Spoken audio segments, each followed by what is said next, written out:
Sneguljčica in 7 palčkov.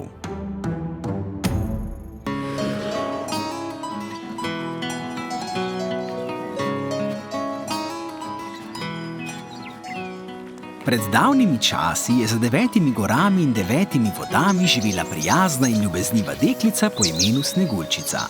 Res je imela rada živali, ki so bile njene najljubše spremljevalke.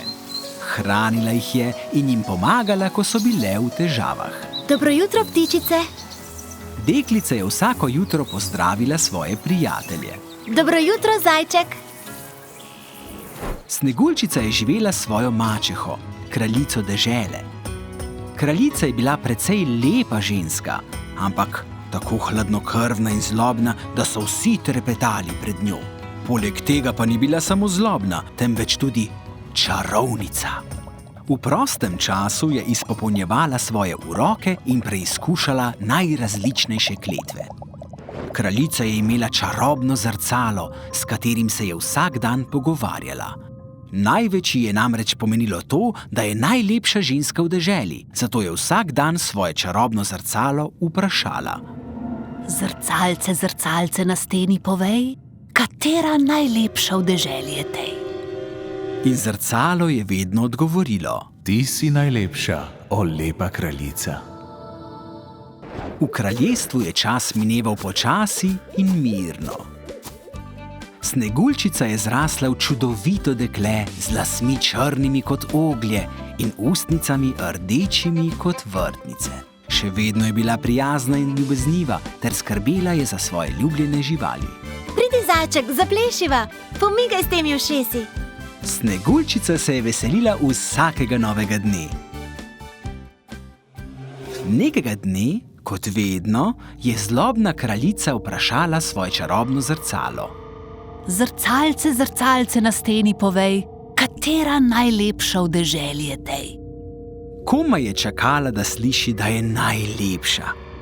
Ampak tokrat jo je zrcalo presenetilo z odgovorom. Veličastna kraljica je lepa, a mala Sneguljčica je zdaj lepša od nje. Kaj? Je jezno vprašala kraljica. Kaj? Kraljica je bila tako besna. Nato je tako grozno zakričala, da se je nebo stemnilo in nad kraljestvom se je razbesnela grozeča nevihta. Strele so švigale in veter je zavijal. Kraljica je ukazala svojim služabnikom, naj ji pripeljejo lovca. Zate imam pomembno nalogo. Mu je rekla. Sneguljčico moraš peljati v gozd in jo ubiti. Za nagrado ti bom dala zajetno vrečo zlatnikov. Kraljica mu je pokazala vrečo, ki je žvenketala v njeni roki. Pojdi! In tako je lovec odpeljal Sneguljčico v gozd. Pridi, mala Sneguljčica. Je prijazno rekel. Včeraj sem videl ljubkega volčjega mladiča, moraš ga videti.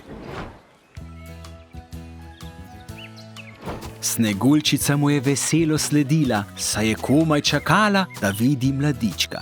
Takšno srečo imam, da si moj prijatelj. Pravi lovec! O, stoj! Je rekla Sneguljčica. Že dolgo nisem videla tako lepih cvetlic. Iz njih ti bom spletla venec.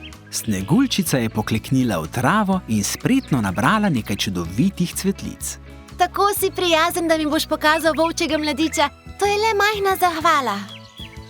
Takoj, ko sta nadaljevala pot skozi gozd, se je pojavila družina rac, mama raca in njene račke. Lovec je vzel puško in nameril. Sneguljčica pa je zakričala. Nehaj, ne ubiji! Poglej, kako ljubke in nemočne so. Pogledala ga je s svojimi velikimi solznimi očmi in lovec je spustil puško. Oh, kako mila in prijazna je Sneguljčica. Si je mislil lovec. Kako sem lahko to pozabil? Ne morem izpolniti kraljičinega ukaza, preprosto ne morem. Čeprav se je bal kraljičinega besa, je ljubezen nad tem čudovitim mladim bitjem prevladala. Kaj, če bi se najprej igrala skrivalnice?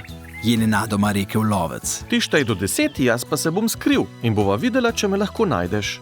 In medtem, ko je Sneguljčica, ki je bila vedno za igro, štela, 1, 2, 3... je lovec pohitel nazaj k gradu. Kraljica ga je že čakala ter nestrpno pričakovala dobre novice. Torej, Je vprašala lovca. Vse je šlo po načrtu, vaše visočanstvo. Je rekel izkušeni lažnivec. Od zdaj naprej ste spet vi najlepša med vsemi. Ji je laskal. Kraljica se je zadovoljno zasmejala. tukaj je tvoja nagrada, zaslužil si jo. Je rekla in mu dala vrečo zlatnikov. Se nadaljuje.